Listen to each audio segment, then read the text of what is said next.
Students, today we are going to see the clustering analysis. Under clustering analysis, we have different types of clustering. In that, I am going to teach you what is graph-based clustering.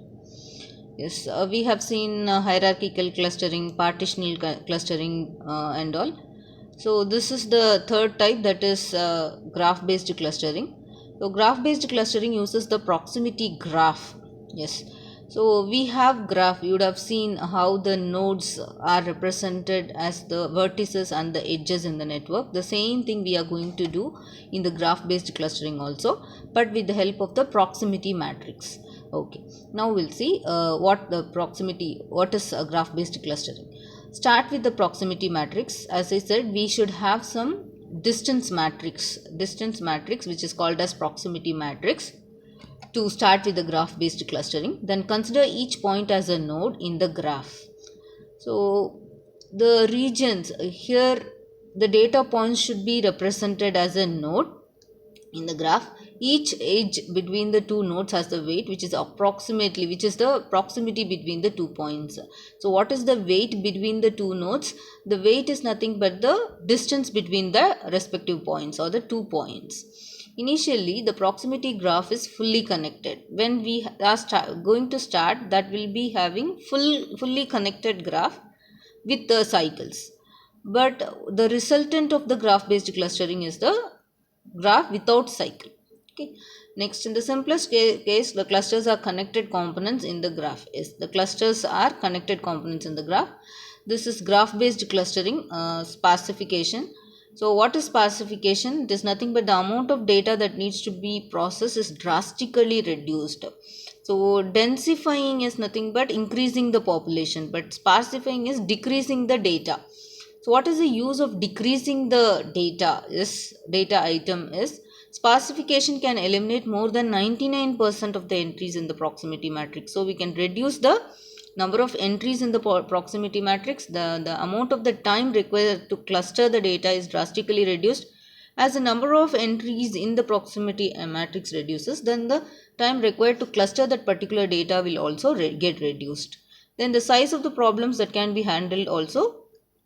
So how many will be increasing? So the number of problems we can handle per day can be increased if the size decreases, right? So now we can calculate, we can go with the other problems and we can solve it.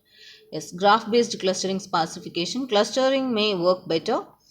So sparsification techniques keep the connection to the most similar neighbors of the point while breaking the connections to the less similar points. So with the help of the similarity, we are going to be connected with the closer neighbors, and we are going to break down the less nearest or far neighbors. The nearest neighbors of the point tend to belong to the same class as the point itself. So if they are nearest neighbor, they will be belonging to the particular cluster. This reduces the impact of noise and outliers and sharpens the distinction between the clusters. So it can also reduce the noise and outliers. Yes, this is the diagrammatic representation of a graph-based clustering process. See, initially we are with the data, then we have to start with the proximity matrix, which contains the distance between the two data points. And the sparsification process helps in reducing the data entry reducing the data item or in the proximity matrix, and after that we will move on to the clustering process, okay, based on the similarity. Then yes, this is the spanning tree. So we have algorithm for the sparsification process. First we should obtain the minimum spanning tree. Then the second step is remove k minus 1 edges from the minimum spanning tree. After removing the edges, we will be resulted with the clusters. So what is spanning tree? Spanning tree is nothing but the connected graph with no cycles. Okay, the connected graph with no cycles. And one more condition is it includes all the vertices in the graph. It should include all the vertices in the graph. Then yes, we'll see how to draw this spanning tree. Before that, we will see what is minimum spanning tree. spanning tree should satisfy two conditions. One is it should not have any cycle, and it should have all the edges. And the minimum spanning tree is nothing but the sum of the weight of the all the edges should be minimum. So three conditions should satisfy in case of minimum spanning tree. So one is there should not be any cycle, and the second condition is all the vertices should be there. The third condition is the sum of the edges should be minimum. So what we are going to do is we are going to see how to take the minimum or how to draw the minimum spanning tree. Yes. See, first I am taking the node 1. The node 1. If I check the node 1,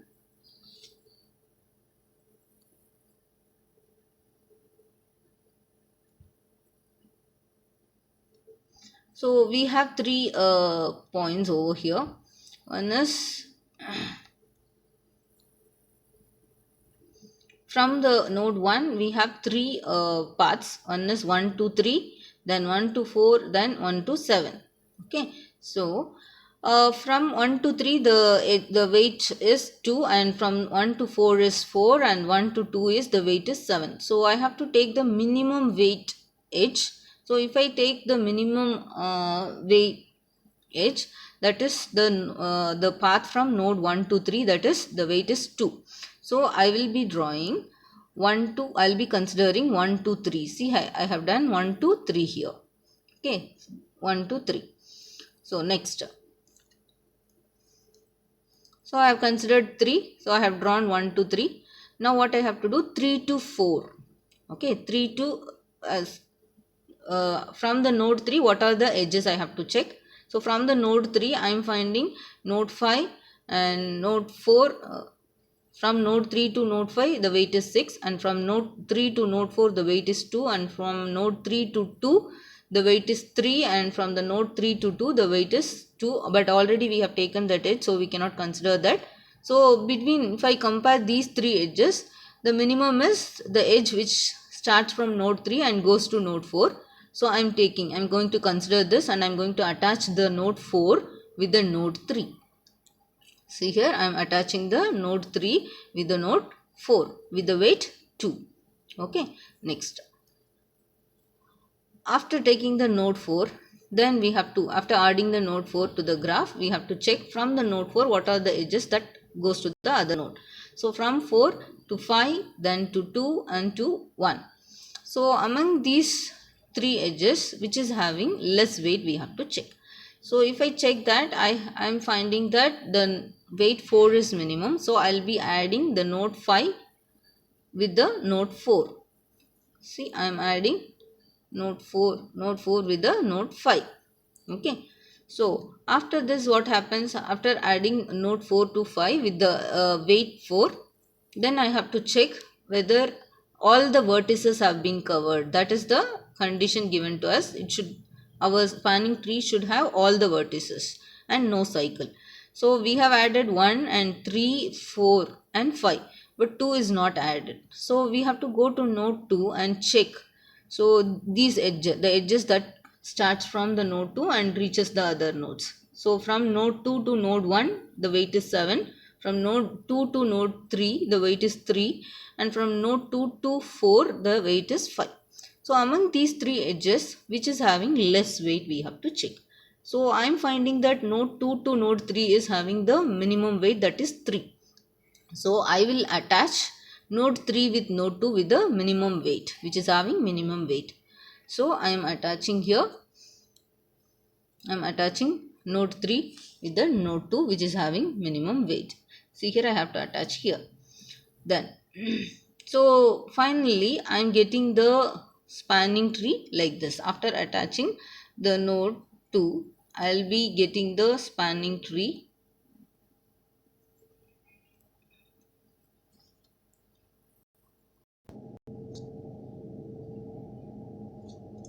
So I will be getting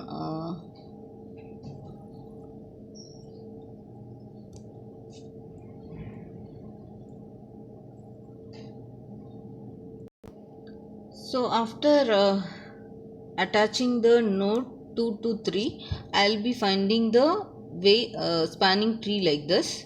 So what I have to do now, this I have got the spanning tree without the cycle, which includes all the edges. Okay, now I have to check whether this is the minimum spanning. So we will add the weights 2 plus 3 plus 2 plus 4, that is 5 plus 2 7, 7 plus 4 11. So I have all the other possible spanning trees also.